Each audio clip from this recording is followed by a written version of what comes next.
Ainda sobre o texto misto, eu vou ler um trechinho aqui do texto que ele vai trazer mais algumas informações. É importante lembrar que nem sempre o texto são apenas verbais ou não verbais.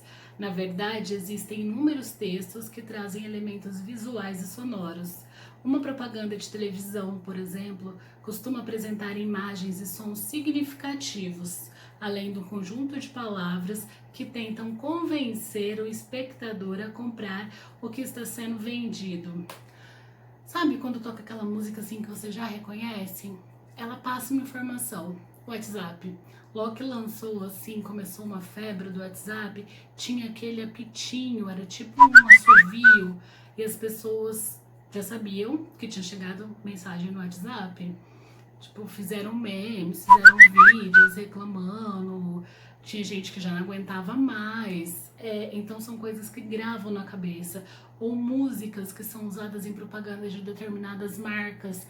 Então, você escutou, você já sabe ao que se refere, ele já passou a sua mensagem. Ele também vai ser um texto não verbal. Quando a gente fala de texto literário e texto não literário, vamos lá. Pessoa apaixonada por literatura aqui, então. Outra forma de dividir os textos seria por critérios artísticos. De um lado, há textos tradicionalmente literários, como romances, contos e poemas. De outros, um conjunto de produção eminentemente não literárias, tais como editoras de jornais, anúncios de compra e venda ou tratados científicos. Entretanto, nem sempre é tão simples dizer se o texto é literário ou não. O gênero textual crônica, por exemplo, não seria tradicionalmente literário, mas há cronistas que usam a linguagem poética para produzir seus textos, e como em muitos casos, há mesmo autores de literatura que também produzem crônicas.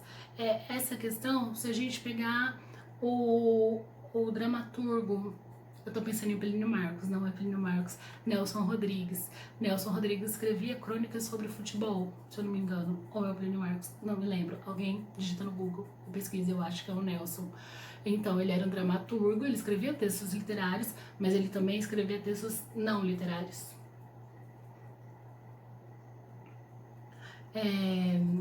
Vamos lá. Entretanto, nem sempre é tão simples dizer se é literário ou não, como no caso do gênero textual crônica, por exemplo, que seria tradicionalmente literário, mas há cronistas que usam a linguagem poética para produzir seus textos, e em muitos casos há autores de literatura que também produziam crônicas. Carlos Drummond de Andrade, para citar um caso, passou a vida publicando crônicas, e atualmente esses seus textos estão reunidos em livros que são, em grande medida, considerados literários. Tipologia é o tipo, é a linguagem, como que ele é apresentado. E o gênero é uma categoria, uma divisão, uma separação, cujo objetivo é elencar textos próximos. Então vamos lá, eu preciso classificar, criar um padrão, textos literários. Então, textos literários, gênero literário, ok. O gênero literário, ele pode ser escrito utilizando-se de diversas tipologias diferentes, às vezes mais de uma tipologia, mais de um estilo de escrita. Quando eu penso aqui, eu vou pegar alguns livros, eu acho que eu já posso abandonar o meu computador com o nosso texto de apoio, porque vocês têm acesso a ele aí. Depois, se eu puder, eu mostro a gambiarra que eu fiz para conseguir gravar isso. Pronto, voltei. Deixa minha mesinha aqui. Quando eu pego para vocês um livro do Foucault, Vigiar e Punir. Esse livro do Foucault, ele é um livro, o gênero dele não é literário, ele é considerado não literário, porque ele trata de pesquisas, embasamento científico, análise de documentos, que vão falar sobre o sistema prisional, sobre a origem do sistema prisional, sobre todo o processo histórico de como eram considerados a disciplina dos corpos, como os soldados deveriam ser, como que as características vão mudando de acordo com o tempo e a necessidade também vai sendo modificada. Então, esse livro do Foucault, ele é um livro não literário. Ele é basicamente descritivo, tem até algumas figuras nessa minha edição, tá? Mas não é o fundamental aqui.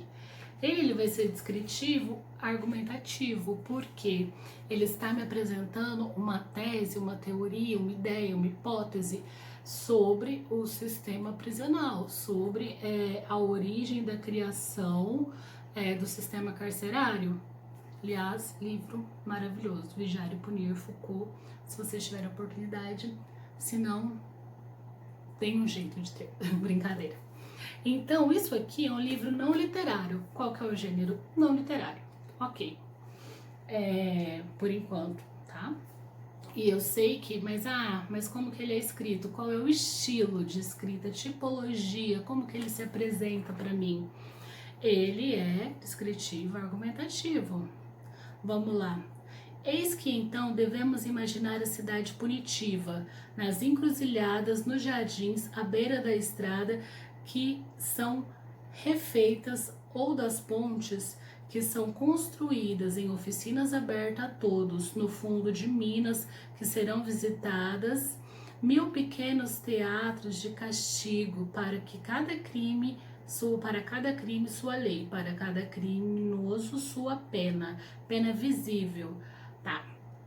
Ele vai pegar aqui, ó, para confirmar que esse é um texto científico, que ele tem embasamento teórico, ele vai usar citações.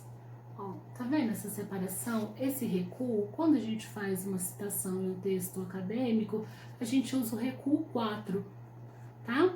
4 centímetros, então você vai colocar ele para a esquerda e vai fazer a citação. A citação é a transcrição do que um outro teórico já abordou sobre o tema. E ele usa isso para embasar, para comprovar o que ele está apresentando. Por isso, o argumentativo, ele está buscando te apresentar uma ideia, não é bem convencer, talvez, mas comprovar que o que ele está dizendo. Eu não vou dizer verdade, verdade é uma palavra muito perigosa, mas que tem embasamento. Tá, entendi que Foucault, não literário, pelo menos Vigiar e Punir. Se alguém souber de um livro literário do Foucault, me fala. E aí eu vou ter outros tipos de escritas que tem uma mescla. Por exemplo, vamos lá, os que eu mais gosto. Esse livro aqui, Bel, desculpa, um dia eu devolvo. As cartas que a Simone de Beauvoir escreveu pro amante dela. Quando ela escreveu as cartas pro Nelson, ó, Um Amor Transatlântico, as cartas vão de 1949 a 1964. Então, esse livro, ele não seria considerado literário, porque é basicamente as cartas que ela escreveu, é um compilado de cartas que ela escreveu para ele, mas a linguagem dele não é argumentativa, dissertativa, ela é uma linguagem poética, até porque foi escrito, eram as cartas escritas pela Simone. Eu tenho muita curiosidade, muita vontade de ler as cartas escritas para ela pelo Nelson, porque ele era escritor. Então imagina a poesia que deve ter naquele conteúdo. Mas as cartas eram escritas pela Simone e ela estava apaixonada. Então ela tem momentos nessas cartas que ela defende a ideologia dela, que ela fala da mulher, do papel da mulher, ela fala dos avanços filosóficos, científicos, mas ela tá falando com a amante dela, com a pessoa por quem ela é apaixonada. Então ela tem uma poesia, uma delicadeza que você não vai encontrar em outros textos não literários, com facilidade, né? Então esse é um livro que já quebra um pouco o padrão.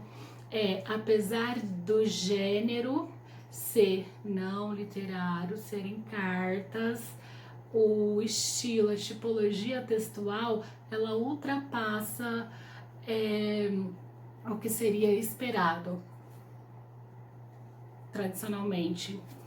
Gente, quando eu falo esperado ou certo ou verdade, não pensem nisso como algo absoluto. É só um modo de eu simplificar e a gente não tem tanto tempo, não dá para entrar em questões filosóficas sobre isso. A gente precisa entender o conteúdo, diferenciar e reconhecer gêneros e tipologias textuais.